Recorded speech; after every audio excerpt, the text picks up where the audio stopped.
Hello friends, welcome to share trader Kannada. ಇವತ್ತು ಗ್ಲೆನ್ಫಾರ್ಮಾ ಬಗ್ಗೆ ಮಾತಾಡ್ಕೊಳ್ಳೋಣ. Most of the pharma stocks ಎಲ್ಲಾನು ಇವತ್ತು ಗ್ಲೋಬಲ್ ಆಗಿರುವಂಥ ಈ ವೈರಸ್ ರಿಲೇಟೆಡ್ ಆಗಿ ಫಿಯರ್ಸ್ ಎಲ್ಲ ಬೆಳೆದಿದೆ ಅಲ್ವಾ. ಬಟ್ ಗ್ಲೆನ್ಮಾರ್ಕ್ ಫಾರ್ಮಾ ಇವತ್ತು 8% ಬೆಳೆದಿದೆ ಅಲ್ವಾ. ಇದರ ಬ್ಯಾಕ್ ಇರುವಂಥ ರೀಸನ್ ನೀವು ಗಮನಿಸಿದ್ರೆ, ಇವತ್ತು first time triple fixed combination doses ಫಾರ್ಮ್ನ ಟೈಪ್ 2 ಡಯಾಬಿಟೀಸ್ ರಿಲೇಟೆಡ್ ಆಗಿ ಇವರು ರಿಲೀಸ್ ಮಾಡಿದ್ದಾರೆ. ಇದು ಫಸ್ಟ್ ಇಂಡಿಯನ್ ಕಂಪನಿ, ಇಂಡಿಯಾನಲ್ಲೇ ಅಲ್ಲ ಈವನ್ ಗ್ಲೋಬಲ್ ಆಗಿನೂ ಇವರು ಟ್ರಿಪಲ್ ಡೋಸ್ ಫಾರ್ಮ್ನ ರಿಲೀಸ್ ಮಾಡ್ತಾ ಇರೋದು. ಟ್ರಿಪಲ್ ಫಿಕ್ಸ್ಡ್ ಡೋಸ್ ಫಾರ್ಮ್ ಅಂದರೆ ಏನು? ಒಂದೇ ಮೆಡಿಕೇಶನಲ್ಲಿ ನಮಗೆ 3 ಮೊಲಿಕ್ಯೂಲ್ಸ್ ಇರುತ್ತೆ ಡಯಾಬಿಟೀಸ್ಗೆ ಅಗೇನೆಸ್ಟ್ ಆಗಿ. ಇದರಲ್ಲಿ ಟೆನೋಗ್ಲಿಪ್ಟನ್, ಬಯೋಗ್ಲಿಸಿಟೋನ್ ಆ್ಯಂಡ್ ಮೆಟಾಫಾರ್ಮಿನ್ ಈ 3 ಡ್ರಗ್ಸನ್ನು ಒಂದರಲ್ಲೇ ಸೇರಿರುತ್ತೆ ವಿತ್ ಫಿಕ್ಸ್ಡ್ ಡೋಸ್ ಕಾಂಬಿನೇಷನ್. ಇದು ಟೈಪ್ 2 ಡಯಾಬಿಟೀಸ್ ಇರುವಂಥ ಪೇಷಂಟ್ಸ್ನಲ್ಲಿ ಆ್ಯಂಡ್ ಹೈ ಇನ್ಸುಲಿನ್ ರೆಸಿಸ್ಟೆಂಟ್ ಇರೋವಂಥ ಡಯಾಬಿಟಿಕ್ ಪೇಷಂಟ್ಸ್ನಲ್ಲಿ ಇದು ಯೂಸ್ ಮಾಡ್ತಾರೆ ಅಂತ ನಮ್ಮೆಲ್ಲರಿಗೂ ಗೊತ್ತಿದೆ. ಇಂಡಿಯಾನಲ್ಲಿ ಡಯಾಬಿಟಿಕ್ ಅನ್ನೋದು ಒಂದು big thing and nearly 12,000 crores ಹತ್ರ ಓವರಾಲ್ ಡಯಾಬಿಟಿಕ್ ಮಾರ್ಕೆಟ್ ಇದೆ. ಅದು 6.3% CAGRನಲ್ಲಿ ಗ್ರೋ ಆಗ್ತಾನೇ ಇದೆ.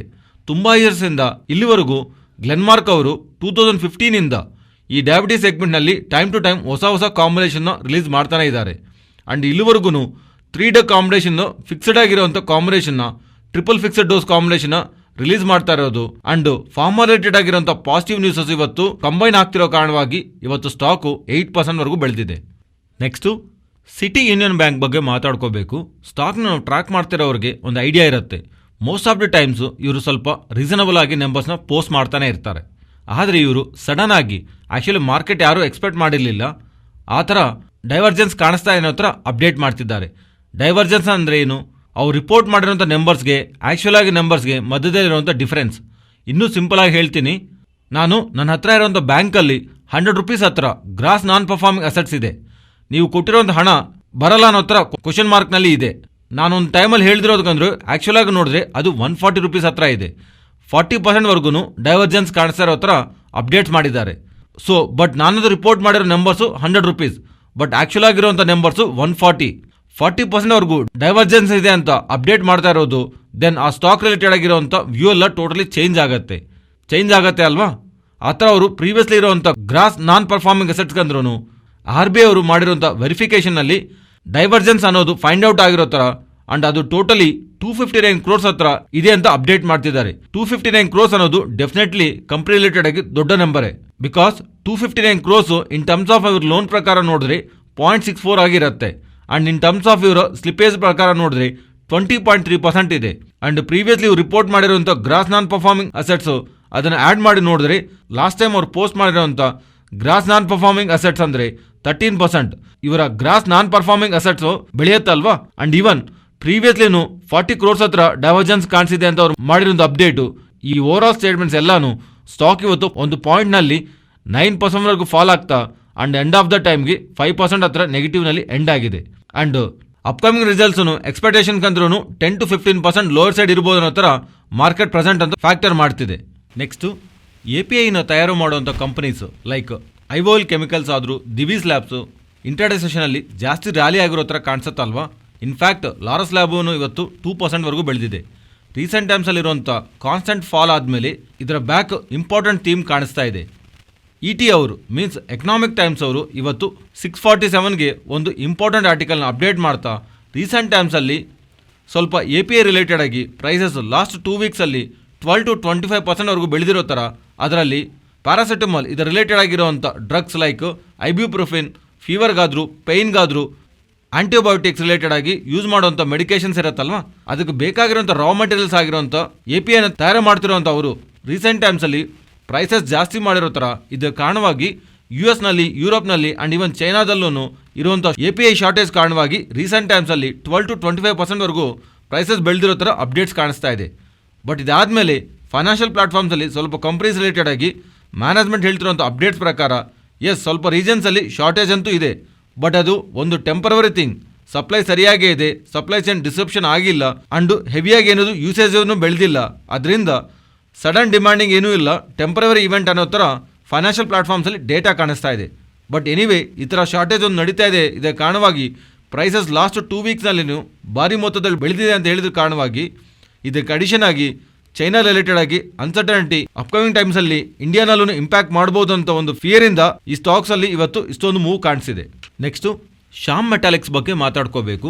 ಇವರು ಸ್ಟೈನ್ಲೆಸ್ ಸ್ಟೀಲ್ ಸೆಗ್ಮೆಂಟ್ನಲ್ಲಿ, ಪರ್ಟಿಕ್ಯುಲರ್ಲಿ ಈ ಸ್ಟೈನ್ಲೆಸ್ ಸ್ಟೀಲ್ ವೈರ್ ರಾಡ್ ಸೆಗ್ಮೆಂಟಲ್ಲಿ ಇವರು ಎಂಟರ್ ಆಗ್ತಿರೋ ಥರ ಅರ್ಥ ಆಗ್ತಿದೆ. ಇವರು ಮೆಟಲ್ ಕಾಪ್ ಅನ್ನೋ ಒಂದು ಕಂಪ್ನಿನ ಎಕ್ವೈರ್ ಮಾಡ್ತಾ 1.5 ಮಿಲಿಯನ್ ಟನ್ ಪರ್ ಆ್ಯನಮ್ ಕೆಪಾಸಿಟಿನ ಬಿಲ್ಡ್ ಮಾಡ್ಕೊತಾ ಇರೋದು. ಆ್ಯಂಡ್ ಇನ್ನೊಂದು ಸ್ಟೈನ್ಲೆಸ್ ಸ್ಟೀಲ್ಸ್ಗೆ ಬೇಕಾಗಿರುವಂಥ ರಾ ಮೆಟೀರಿಯಲ್ಸು ಫೆರೋಲಾಯ್ ಅದರ already existing manufacturing facility produce ಮಾಡ್ತೀವಿ. ಅದರಿಂದ ಈಗ ಇವರು ಎಂಟರ್ ಆಗ್ತಿರೋಂಥ ಸೆಗ್ಮೆಂಟ್ ರಿಲೇಟೆಡ್ ಆಗಿ ಬೇಕಾಗಿರೋಂಥ ರಾ ಮೆಟೀರಿಯಲ್ಸ್ ಇವ್ರ ಹತ್ರ ಇರ್ತಾ ಇರೋದು. ಸೊ ಇದನ್ನು ಇಂಟಿಗ್ರೇಟ್ ಮಾಡೋ ಥಿಂಗ್ ಆಗುತ್ತೆ.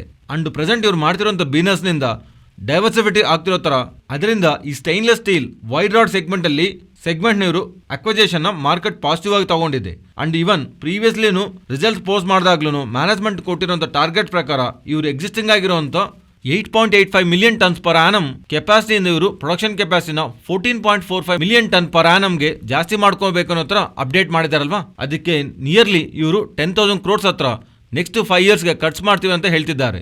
ಅಂಡ್ ಇದಕ್ಕೆ ಸಂಬಂಧಿಸಿರುವ ಟೋಟಲ್ ಹಣನ ಇವರು ಇಂಟರ್ನಲ್ ಅಪ್ರೂವಲ್ಸ್ ಮೂಲಕ ಅಂಡ್ ಓನ್ ಬಿಸ್ನೆಸ್ ಮೂಲಕ ಜನರೇಟ್ ಮಾಡ್ತೀವಿ ಅಂತ ಮ್ಯಾನೇಜ್ಮೆಂಟ್ ಹೇಳ್ತಿದೆ. ಅದರಿಂದ ಈ ಪ್ರಾಸೆಸ್ನಲ್ಲಿ ಭಾಗವಾಗಿ ಇವರು ಅಕ್ವಿಜಿಷನ್ ಮಾಡ್ತಿರೋ ಥರ ಅರ್ಥ ಆಗತ್ತೆ. ಸೊ ಓವರಾಲ್ ಆಗಿ ಈ ಎಂಟೈರ್ ಥೀಮ್ ಎಲ್ಲಾನು ಸ್ಟಾಕ್ ರಿಲೇಟೆಡ್ ಆಗಿ ಅಪ್ಕಮಿಂಗ್ ಟೈಮ್ಸಲ್ಲಿ ಪಾಸಿಟಿವ್ ಆಗಿ ರಿಫ್ಲೆಕ್ಟ್ ಆಗುತ್ತೆ ಅಂತ ಮಾರ್ಕೆಟ್ ಭಾವಿಸ್ತಾ ಸ್ಟಾಕ್ ಇವತ್ತು ರ್ಯಾಲಿ ಆಗಿದೆ. ನೆಕ್ಸ್ಟು ಟಾಟಾ ಅಂಡರಲ್ಲಿರುವಂಥ ಬಿಸ್ನೆಸ್ ರಿಲೇಟೆಡ್ ಆಗಿ ರೀಸೆಂಟ್ ಟೈಮ್ಸಲ್ಲಿ ಮಲ್ಟಿಪಲ್ IPOs ಬರುತ್ತಂತ ಅಪ್ಡೇಟ್ಸ್ ಬಂದಿದೆ ಅಲ್ವಾ. ರೀಸೆಂಟಾಗಿ ಟಾಟಾ ಮೋಟರ್ಸ್ ಅಂಡರ್ಲಿರುವಂಥ ಟಾಟಾ ಟೆಕ್ ರಿಲೇಟೆಡ್ ಆಗಿ ಅಪ್ಡೇಟ್ ಬಂದಿದೆ. ಅಂಡ್ ಟಾಟಾ ಸ್ಕೈ ರಿಲೇಟೆಡ್ ಆಗು IPO ಬರುತ್ತೆ ಅಂತ. ಅಂಡ್ ಈಗ ಟಾಟಾ ಅಂಡರಲ್ಲಿರುವಂಥ ಬಿಗ್ ಬಾಸ್ಕೆಟ್ ರಿಲೇಟೆಡ್ ಆಗಿ IPO ಬರುತ್ತೆ ಬೈ 2025 ಅನ್ನೋ ಹತ್ರ ಅಪ್ಡೇಟ್ಸ್ ಕಾಣಿಸ್ತಾ ಇದೆ. ನೆಕ್ಸ್ಟು DFM ಫುಡ್ಸ್ ಬಗ್ಗೆ ಮಾತಾಡ್ಕೋಬೇಕು. ನಮ್ಮೆಲ್ಲರಿಗೂ ಗೊತ್ತಿದೆ, ಇದರ ರಿಲೇಟೆಡ್ ಆಗಿ ಪ್ರೊಮೋಟರ್ಸು ಅಡ್ವಾಂಟ್ ಇಂಟರ್ನ್ಯಾಷನಲ್ ಗ್ಲೋಬಲ್ ಅವರು ಈ ಕಂಪ್ನಿನಲ್ಲಿ 73.7% ಹತ್ರ ಶೇರ್ನ ಹೋಲ್ಡ್ ಮಾಡ್ತಿದ್ದಾರೆ. ಇವರು ತುಂಬ ಟೈಮ್ ಬ್ಯಾಕ್ ಹೇಳಿದ್ದೇನು, ಶೇರ್ ಹೋಲ್ಡರ್ಸ್ಗೆ ಇನ್ನೂ ವ್ಯಾಲ್ಯೂ ಗೊತ್ತಾಗ್ತಿಲ್ಲ, ನಾವು ಒಂದ್ಸಲಿ ರಿಯಲಿಸ್ಟ್ ಆಗಿ ಅಗ್ರೆಸಿವ್ ಆಗಿ ನಾವು ಕಂಪ್ನಿನ ಗ್ರೋ ಮಾಡ್ಬೇಕಂತ ಅನ್ಕೊಂತಾ ಇದೀವಿ, ನಾವು ಸ್ಟಾಕ್ ಮಾರ್ಕೆಟಲ್ಲಿ ಇರಬೇಕಂತ ಅನ್ಕೊಂತಿಲ್ಲ, ಎಕ್ಸಿಟ್ ಆಗ್ಬೇಕಂತ ಅನ್ಕೊಂತಿದ್ವಿ. ಯಾರಾದರೂ ಸ್ಟಾಕ್ನ ಹೋಲ್ಡ್ ಮಾಡ್ತಿದ್ದಾರಲ್ವಾ, 264 rupeesಗೆ ನಾವು ಪೇ ಮಾಡ್ತೀವಿ, ನಿಮ್ಮ ಹತ್ರ ಇರೋ ಶೇರ್ನ ನಮ್ಗೆ ಕೊಡಿ ಅಂತ ಕೇಳಿದ್ರಲ್ವಾ ಸ್ವಲ್ಪ ಟೈಮ್ ಬ್ಯಾಕ್. ಬಟ್ ಈ ಸ್ಟೇಟ್ಮೆಂಟ್ಸ್ ಆದಮೇಲೆ ಇವ್ರು ಏನು ಹೇಳ್ತಿದ್ದಾರೆ ಅಂದರೆ, ಅಪ್ಕಮಿಂಗ್ ಟೈಮ್ಸಲ್ಲಿ ಡಿಲಿಸ್ಟ್ ಆಗೋದಕ್ಕೋಸ್ಕರ ಶೇರ್ಸ್ನ ಶೇರ್ ಹೋಲ್ಡರ್ಸ್ ಹತ್ರ ತೊಗೊಳ್ಳೋವಾಗ ಶೇರ್ ಹೋಲ್ಡರ್ಸು ಜಾಸ್ತಿ ಪ್ರೈಸ್ ಬೇಕು ಅಂತ ಕೇಳ್ತಾರಲ್ವ, ಆ ಟೈಮ್ನಲ್ಲಿ ಇವರು ಒಳ್ಳೆ ಪ್ರೈಸ್ ಕೊಡ್ತಾರೆ ಅನ್ನೋಂಥ ಒಂದು ಪಾಸಿಟಿವ್ ಎಕ್ಸ್ಪೆಕ್ಟೇಷನ್ಸಿಂದ ಆ ಟೈಮಿಂದ ಸ್ಟಾಕು 100% ಅಬೋವ್ ಜಾಸ್ತಿ ಆಗಿದೆ. ಆ್ಯಂಡ್ ರೀಸೆಂಟ್ ಟೈಮ್ಸಲ್ಲಿ ನಡೆದಿರುವಂಥ ರಿವರ್ಸ್ ಬುಕ್ ಬಿಲ್ಡಿಂಗ್ ಪ್ರಾಸೆಸ್ನಲ್ಲಿ ಭಾಗವಾಗಿ 520 rupees ಪರ್ ಶೇರ್ ನಮ್ಗೆ ಕೊಟ್ಟರೆ ನಮ್ಮ ಹತ್ರ ಒಂದು ಶೇರ್ಸ್ ನಿಮಗೆ ಕೊಡ್ತೀವಿ ಅನ್ನೋ ಥರ ಶೇರ್ ಹೋಲ್ಡರ್ಸ್ ಹೇಳ್ತಾ ಇರೋದು. ಕಂಪನಿ ಇದನ್ನು ರಿಜೆಕ್ಟ್ ಮಾಡಿದೆ. ನಾವು 525 rupees ಅಂತ ಕೊಡೋಕ್ಕಾಗಲ್ಲ, ಆದರೆ ಪ್ರೀವಿಯಸ್ಲಿ ಹೇಳ್ದಿರೋಂಥ 264 rupeesಯಿಂದ ಪರ್ ಶೇರಿಂದ 100% ಜಾಸ್ತಿ ಮಾಡ್ತಾ 467 rupees ಪರ್ ಶೇರ್ಗೆ ನಾವು ಪೇ ಮಾಡ್ತೀವಿ, ಇದಕ್ಕೆ ಬಿಟ್ಟು ನಾವು ಜಾಸ್ತಿ ಪೇ ಮಾಡೋಕ್ಕಾಗಲ್ಲ ಅನ್ನೋ ಥರ 525 rupees ನಾವು ಕೊಡೋಕ್ಕಾಗಲ್ಲ ಅಂತ from 264 to nearly 200 rupees per share ಪ್ರೈಸ್ನ ನಿಯರ್ಲಿ 80% ಅಬೋವ್ ಹತ್ರ ಪ್ರೀವಿಯಸ್ಲಿ ಅವ್ರು ಹೇಳಿರುವಂಥ ಫ್ಲೋರ್ ಪ್ರೈಸ್ಗಂದರೆ ಜಾಸ್ತಿ ಮಾಡ್ತಾ ಶೇರ್ ಹೋಲ್ಡರ್ಸ್ಗೆ ಕೌಂಟರ್ ಆಫರ್ ಅಂತೂ ಕೊಟ್ಟಿದ್ದಾರೆ. ಬಟ್ ನೋಡಬೇಕು ಇದರ ರಿಲೇಟೆಡ್ ಆಗಿ ಯಾವ ಥರ ಅಪ್ಡೇಟ್ಸು ಶೇರ್ ಹೋಲ್ಡರ್ಸಿಂದ ಬರುತ್ತಂತ. ಆ್ಯಂಡ್ ನಾನು ನಿನ್ನೆ ವಿಡಿಯೋದಲ್ಲೂ ನಿಮಗೆ ಅಪ್ಡೇಟ್ ಮಾಡ್ತೀನಿ, 120% ಹತ್ರ ಬೆಳೆದಿರೋ ಈ ಸ್ಟಾಕಿಂದ ಸ್ವಲ್ಪ ಹುಷಾರಾಗಿರಿ ಅಂತ. ಬಿಕಾಸ್ ಅಪ್ಕಮಿಂಗ್ ಟೈಮ್ಸಲ್ಲಿ ಒಂದು ವೇಳೆ ಡಿಲಿಸ್ಟಿಂಗ್ ಏನಾದರೂ ಫೇಲ್ ಆಗ್ತಾ ಇದ್ರು, ಕೇವಲ ಈ ಡಿಲಿಸ್ಟಿಂಗ್ಗೋಸ್ಕರನೇ ಮೈಂಡಲ್ಲಿ ಇಟ್ಕೊಂಡು ಇನ್ವಾಲ್ವ್ ಆಗಿರೋರು ಡಿಸಪಾಯಿಂಟ್ ಆಗಿ ಸ್ಟಾಕ್ ರಿಲೇಟೆಡ್ ಆಗಿ ಸೆಲ್ ಮಾಡೋದಕ್ಕೆ ಚಾನ್ಸ್ ಇದೆ. ಇಫ್ ಇನ್ ಕೇಸ್ ಡಿಲಿಸ್ಟ್ ಆಗ್ತಾ ಇದ್ರೆ ಅದನ್ನು ನೀವು ಹೋಲ್ಡ್ ಮಾಡಿರೋ ಸ್ಟಾಕ್ಸ್ ರಿಲೇಟೆಡ್ ಆಗಿ ಒಂದು ವೇಳೆ ನಿಮ್ಮ ಡಿಲಿಸ್ಟ್ನಲ್ಲಿ ಪಾರ್ಟಿಸಿಪೇಟ್ ಮಾಡಿ ಸೆಲ್ ಮಾಡಬಾರ್ದು ಅಂತ ಅಂದ್ಕೊಂಡ್ರೆ, ಹೋಲ್ಡ್ ಮಾಡ್ತಾ ಇದ್ರೆ ಲಿಕ್ವಿಡಿಟಿ ಇಶ್ಯೂನು ಬರ್ಬೋದು ಅನ್ನೋ ವಿಷಯನ ಜ್ಞಾಪಕ ಇಟ್ಕೊಳ್ಳಿ. ಪ್ಯೂರ್ಲಿ ಒಂದು ಇವೆಂಟ್ ಕಾರಣವಾಗಿ ರ್ಯಾಲಿ ಆರು ಮೂವ್ ಆಗಿರುವಂಥ ಸ್ಟಾಕ್ ರಿಲೇಟೆಡ್ ಆಗಿ ಆ ಇವೆಂಟ್ ಏನಾದರೂ ಆಗಿಲ್ಲ ಅಂದ್ರೂ, ಆ ಇವೆಂಟ್ ಕಂಪ್ಲೀಟ್ ಆಗ್ತಾ ಇದ್ರೂ ಯಾವ ಪಾಸಿಬಿಲಿಟಿ ಇದೆಯೋ ಅಂತ ಅವೆಲ್ಲನೂ ನಾವು ಹುಷಾರಾಗಿ ಅರ್ಥ ಮಾಡ್ಕೊಂಡ ಮೇಲೇ ಈ ಥರ ಸ್ಟಾಕ್ಸ್ ರಿಲೇಟೆಡ್ ಆಗಿ ನಾವು ಥಿಂಕ್ ಮಾಡೋದು ಬೆಟರ್ ಆಪ್ಷನ್ ಆಗುತ್ತೆ. ಇದು ಫ್ರೆಂಡ್ಸ್ ಇವತ್ತಿನ ವಿಡಿಯೋ. ಈ ವಿಡಿಯೋನಲ್ಲಿ ಶೇರ್ ಮಾಡಿರೋಂಥ ಕಂಟೆಂಟ್ ವ್ಯಾಲ್ಯೂಬಲ್ ಆಗಿದ್ದರೆ ತಪ್ಪದೇ ನಮ್ಮ ಚಾನಲ್ನ ಸಬ್ಸ್ಕ್ರೈಬ್ ಆಗಿ ಆ್ಯಂಡ್ ಬೆಲೈಕಾನ್ ಕ್ಲಿಕ್ ಮಾಡಿ ಆಲ್ ನೋಟಿಫಿಕೇಷನ್ಸ್ ಆ್ಯಕ್ಟಿವೇಟ್ ಮಾಡ್ಕೊಳ್ಳಿ. ಈ ಡೇಟಾ ನಿಮ್ಮ ಫ್ರೆಂಡ್ಸ್ ಆ್ಯಂಡ್ ಫ್ಯಾಮಿಲಿ ಮೆಂಬರ್ಸ್ಗೆ ಯೂಸ್ ಆಗತ್ತಂದರೆ ತಪ್ಪದೇ ಶೇರ್ ಮಾಡಿ. Thank you.